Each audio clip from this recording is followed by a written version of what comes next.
Friends, नमस्ते, सत श्री अकाल। Welcome to my channel food and life with Aamna. तो फ्रेंड्स, आज हम लोग एक स्पेशल जगह पे जा रहे हैं। वो स्पेशल जगह क्या है, कहाँ है, वो सब मैं आपको आगे की वीडियो में दिखाऊंगी और बताऊंगी। जैसे कि आप देख सकते हैं, यहाँ लखनऊ में मैं हूँ और आज का मौसम बहुत ज़्यादा खूबसूरत, प्लीजेंट और बहुत क्लाउडी है। बहुत अच्छा लग रहा है, इसीलिए मैंने आज वहाँ जाने का डिसाइड किया, क्योंकि जिस जगह पे जा रहे हैं वो लखनऊ से ऑलमोस्ट 25 से 30 किलोमीटर दूर है। जाने में बहुत टाइम लगता है, तो मैंने सोचा क्यों ना, आज का मौसम इतना अच्छा है। और देखिए, ये बड़ा इमामबाड़ा है जिसकी मैं वीडियो पहले डाल चुकी हूँ। जिन्होंने वो वीडियो नहीं देखी, प्लीज़ ज़रूर से देख लीजिएगा। तो आज के इस सफ़र में मेरे साथ बने रहिएगा और मैं आपको दिखाती हूँ कि लखनऊ में एक ऐसी खास जगह है जहाँ पे हज़ारों लोग आते हैं, डेली वहाँ पे आते हैं और बहुत ही ज़्यादा मतलब एक इम्पॉर्टेंट प्लेस वो भी है। वैसे तो बहुत ज़्यादा चीज़ें यहाँ पे लखनऊ में है जो कि बहुत इम्पॉर्टेंट है और हिस्टोरिकल है, पर ये जो जगह मैं जा रही हूँ ये बहुत ही ज़्यादा फेमस है और यहाँ पे दूर दूर से लोग आते हैं। तो चलिए, मेरा वीडियो यहाँ से स्टार्ट करते हैं और आगे मैं आपको दिखाती हूँ कि हम लोग एग्जैक्टली कहाँ जा रहे हैं और थोड़ी बहुत मैं उसके बारे में आपको जानकारी भी दूंगी कि आप अगर लखनऊ में आए हैं तो वहाँ कैसे जा सकते हैं। तो चलिए शुरू करते हैं।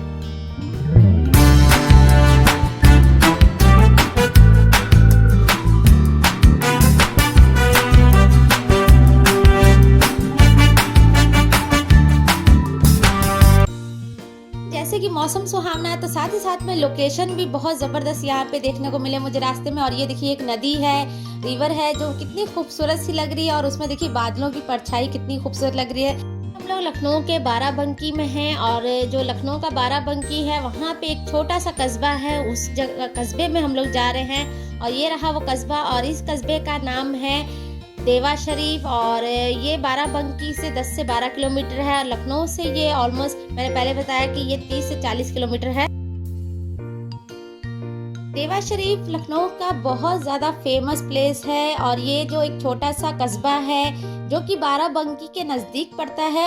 जैसे कि मैंने आपको बोला, इस जगह का नाम है देवा शरीफ और बहुत सारे लोग इस जगह के बारे में जानते हैं, पर जिनको नहीं पता है वो मैं आपको बता देती हूँ कि देवा शरीफ में यहाँ पे एक दरगाह है, बहुत बड़ी दरगाह है देवा शरीफ के नाम से, इसीलिए इस कस्बे को भी इसी नाम से जाना जाता है। और यहाँ पे हज़रत वारिस अली शाह की दरगाह है जो कि बहुत पुरानी भी है और साथ ही साथ में बहुत फेमस है। तो उस गाँव में, उस कस्बे में हम लोग आ गए हैं। यहाँ का वेदर थोड़ा सा ज़्यादा मुझे फील हुआ लखनऊ के वेदर से।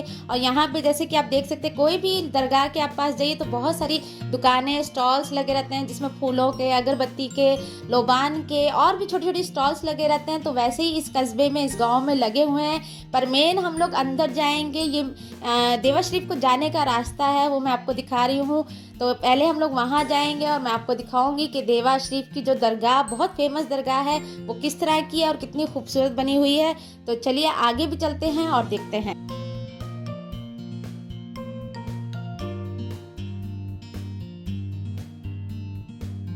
फ्रेंड्स, दरगाह में जाने से पहले मैं आपको हज़रत वारिस अली शाह के बारे में बता देती कि वो अल्लाह के ऐसे वली थे कि जो हमेशा नंगे पाँव रहते थे, एहराम बांध के रहते थे और यहाँ तक कि वो कितने कितने दिन फाके करते थे। और उनके जब तक वो उनका पेट नहीं भर जाता था, एक करामात उनकी ये भी कि जब तक उनका पेट नहीं भरा, दरिया में कश्ती भी आगे नहीं बढ़ती थी। तो इस तरीके के बहुत सारे करामात उनके हैं और यहाँ पे दूर दूर से हज़ारों लोग उनकी दरगाह की ज़ियारत के लिए आते हैं। नाजरीन, मैं आपको हज़रत वारिस अली शाह के बारे में थोड़ी सी हिस्ट्री, मुख्तसर सी हिस्ट्री आपको बताती हूँ। और हज़रत सैयद वारिस अली शाह रहमतुल्लाह अलैह सादात फैमिली से बिलोंग करते थे और आपकी विलादत के पहले ही आपके फादर हज़रत हाजी कुर्बान अली शाह का विसाल हो गया था और आपकी विलादत के बाद आपकी माँ का भी विसाल हो गया। और छोटी ही उम्र में आपके माँ बाप आपके साथ नहीं रहे, तो आपकी परवरिश आपकी दादी ने की। जब आपकी उम्र 5 साल की हुई तो आपकी दादी ने आपका जो दाखिला है वो मदरसे में करवा दिया और 7 साल की उम्र में ही आप हाफिज़े कुरान भी बन गए थे। आप बचपन से ही तन्हाई पसंद थे और ज़्यादा से ज़्यादा वक्त आप इबादत में गुजारते थे। और एक और आपकी आदत थी कि आप गरीबों और मिस्कीनों की बहुत मदद किया करते थे। आपकी इबादतों को देख के और आपके जज्बे को देख के आपके बहनोई जो कि लखनऊ में रहा करते थे, हज़रत खादिम रहमतुल्लाह अलैह, जो कि खुद भी एक बहुत बड़े वली थे।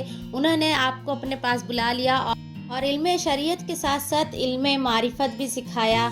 आप ही हज़रत वारिस अली शाह रहमतुल्लाह अलैह के बुज़ुर्ग और पीर थे, और जिनसे आपने बहुत सारी चीज़ें सीखी और धीरे धीरे आपने इल्म की दौलत लोगों को भी देना शुरू कर। अभी वारिस पाक के सिर्फ 14 साल के ही हुए थे कि आपके पीरो मुर्शिद और बहनोई खादिम अली शाह रहमतुल्लाह का भी विसाल हो गया और आपको ही उनका जानशीन बनाया गया। एक दिन वारिस पाक की ख्वाब में हज़रत खादिम अली शाह रहमतुल्लाह अलैह ख्वाब में आते हैं और कहते हैं कि अब तुम वारिस सफ़र करो और दीन इस्लाम की खिदमत करना शुरू करो। अपने पीरो मुर्शिद का हुक्म मान के, उनका जो ख्वाब देख के हज़रत वारिस अली शाह ने सफ़र करना शुरू कर दिया और उन्होंने सबसे पहले जयपुर, उसके बाद अजमेर शरीफ और बाकी बहुत सारी जगहों पे अपना उन्होंने सफ़र किया और दीन इस्लाम की खिदमत की। तो फ्रेंड्स, इस तरीके से मैंने आपको एक जो चलते चलते एक उनकी स्टोरी बताई, उनकी हिस्ट्री बताई। ये रही जो हज़रत वारिस अली शाह की दरगाह, जो कि बहुत ज़्यादा फेमस है और यहाँ पे हज़ारों लोग रोज़ आते हैं और कहा जाता है यहाँ पे मन्नतें मुरादें जो भी लेके आते हैं वो पूरी होती हैं। और बहुत ही खूबसूरत सी ये दरगाह बनी हुई है, आप देख सकते हैं। इसके ऊपर देखिए कितना खूबसूरत सा ये गुंबद हरे रंग का लगा हुआ है और उनकी बहुत सारी करामात है। एक और करामात मैं आपको इस वीडियो में बता देती हूँ कि जब वो सफ़र पे निकले थे तो वो जयपुर से, जैसे कि मैंने आपको बताया, अजमेर गए और अजमेर से मुंबई गए और वहाँ से उन्होंने अपना पहला हज की शुरुआत की। वैसे तो उन्होंने अपनी ज़िंदगी में बहुत सारे हज किए थे, पर 1253 मतलब 1253 में उन्होंने सबसे पहला एक हज किया था और उसका भी एक करामात है, उसके बारे में मैं आपको बताती हूँ। कहा जाता है कि जैसे कि अल्लाह की तरफ से हुक्म हुआ था तो वो सफ़र के लिए निकल गए थे, पर वो सफ़र के लिए तैयार नहीं थे और वो ऐसे ही निकल गए। ना ही उन्होंने कुछ खाना पीना लिया, ना ही कोई तैयारी की थी और सफ़र पे और हज पे निकल गए थे। तो जब वो सफ़र पे निकले तो वो पानी के रास्ते से निकले थे और थोड़े दिन में ही उनके पास खाने पीने को लिए कुछ भी नहीं था। कश्ती से जा रहे थे, वो कश्ती आधे रास्ते में रुक गई और आगे नहीं बढ़ रही थी और लोगों को समझ में नहीं आ रहा था कि आगे क्यों नहीं बढ़ रही है, और जो कैप्टन था उसको भी समझ में नहीं आ रहा था कि ये कश्ती एकाएक क्यों रुक गई है। पर एक दिन उसे ख्वाब में हज़रत पैगंबर सल्लल्लाहु अलैहि वसल्लम का दीदार हुआ और उन्होंने कहा कि तुम पेट भर खाना खा रहे हो और तुम्हारे कश्ती के लोग भूखे हैं। तो उसे समझ में नहीं आया तो उसने दूसरे दिन ही सबकी दावत कर दी और सबको पेट भर के खाना खिलाया। पर जब दूसरी रात वो सोया तो उसको फिर वही ख्वाब दोबारा से आया और पैगंबर सल्लल्लाहु अलैहि वसल्लम ने उनको कहा कि तुम पेट भर खाना खा रहे हो और तुम्हारे कश्ती के लोग भूखे हैं। उसने दूसरे दिन उठ के फिर से सबकी दावत की और सबको पेट भर के खाना खिलाया। पर जब तीसरी रात फिर से वो कैप्टन सोया तो उसे फिर वही बशारत हुई, फिर वही ख्वाब दोबारा से आया और वही अल्फाज हज़रत पैगंबर सल्लल्लाहु अलैहि वसल्लम ने उसको कहे कि तुम पेट भर के खाना खा रहे हो और तुम्हारे कश्ती के लोग भूखे हैं। तब उसे ख्याल है कि ज़रूर कश्ती में कोई एक ऐसे हैं जो कि जिनकी वजह से ये कश्ती आगे नहीं बढ़ रही है और उनको खाना खिलाना ज़रूरी। तो उसने खोज की और पता लगा कि यहाँ पे वारिस पाक हैं जो कि हर वक्त इबादत में मशगूल रहते थे और जब उसने दावत की तो उस ये दावत में वो हाजिर ही नहीं थे और उनको खाना नहीं मिला है। तो उस बाद में उसने उनको खाना दिया और जैसे ही उन्होंने पेट भर के खाना खाया तो वो कश्ती चल पड़ी। तो इस तरीके से आप देख सकते हैं वारिस पाक के बहुत सारे करामात हैं और ये एक छोटी सी करामात मैं आपको बता रही थी। तो ये देख सकते हैं आप, यहाँ पे लखनऊ में उनकी बहुत बड़ी दरगाह है और यहाँ पे ही उनका विसाल हुआ था तो यहाँ पे दरगाह बनी हुई है। जो बड़ी बड़ी दरगाह हैं उसमें इस दरगाह का भी शुमार होता है, देवा शरीफ का, और बहुत दूर दूर से यहाँ पे लोग आते हैं।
फ्रेंड्स, ये था मेरा आज का वीडियो जिसमें मैंने आपको देवा शरीफ की ज़ियारत करवाई, जो कि लखनऊ की बहुत फेमस दरगाह है। और वैसे तो इंडिया में बहुत सारे सूफ़ी संत और वली अल्लाह हुए हैं, बहुत सारी दरगाहें हैं, पर देवा शरीफ एक ऐसी जगह है जो बहुत ही पॉपुलर और बहुत ही फेमस है। इसलिए मैं यहाँ पे आना चाहती थी और देखना चाहती थी कि ये किस तरह की दरगाह बनी हुई है और यहाँ पे कैसा माहौल है। मुझे तो काफ़ी अच्छा लगा। आपको ये वीडियो कैसा लगा मुझे ज़रूर कमेंट बॉक्स में कमेंट कीजिएगा, और अगर आप कभी यहाँ आए हैं तो आपका कैसा एक्सपीरियंस रहा उसके बारे में भी मुझे बताइएगा। तो अभी के लिए मैं आपको थोड़ा सा और यहाँ का जो अंदर का व्यू है वो दिखाती हूँ। ये यहाँ की मस्जिद है और यहाँ पे ये लंगर खाना बना हुआ है। उसके अलावा यहाँ पे इसके ऑपोजिट ही वज़ू खाना भी बनाया गया है।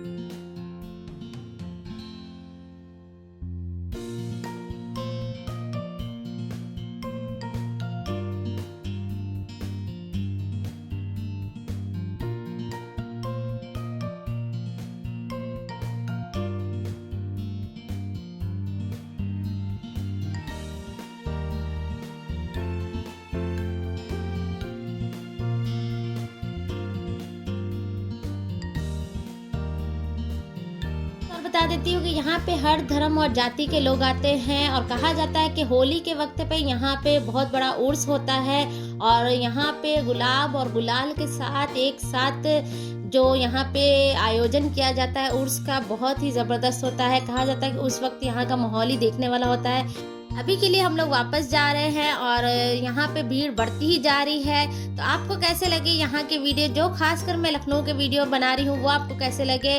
और इसी तरीके से अच्छे और इंटरेस्टिंग से वीडियो के साथ मैं आपको मिलती रहूँगी। तब तक के लिए मेरे इस वीडियो को ज़्यादा से ज़्यादा लाइक कर दीजिएगा, शेयर कर दीजिएगा, और मेरे चैनल को सब्सक्राइब कर दीजिएगा। मेरी इंस्टाग्राम की ID amnas_lifestyle को भी ऐड कर दीजिएगा। और यहाँ पे देखिए कितना गहमा गहमी हुई है, कितने लोग हैं। और वही जैसे कि मैंने आपको स्टार्टिंग में दिखाया था, कितने सारे स्टॉल्स लगे हुए हैं फूलों के, हर चीज़ के। तो हर जगह पे भीड़ें भी लगी हुई हैं और लोग बढ़ते ही जा रहे हैं दिन पर दिन। और यहाँ पे देखिए, आपको अगर खाना वगैरह कुछ खाना है तो उसके होटल भी, छोटे छोटे होटल बने हुए हैं कि अगर आप दूर से आते तो वो भी खा सकते हैं। क्या है ये? हलवा पूड़ा।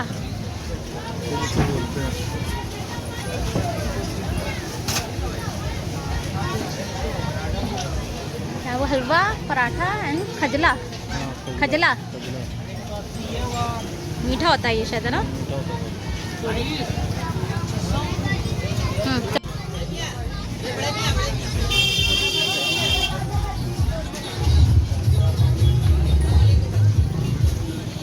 फ्रेंड्स, फिर मिलती हूँ मैं आपसे एक नए वीडियो के साथ।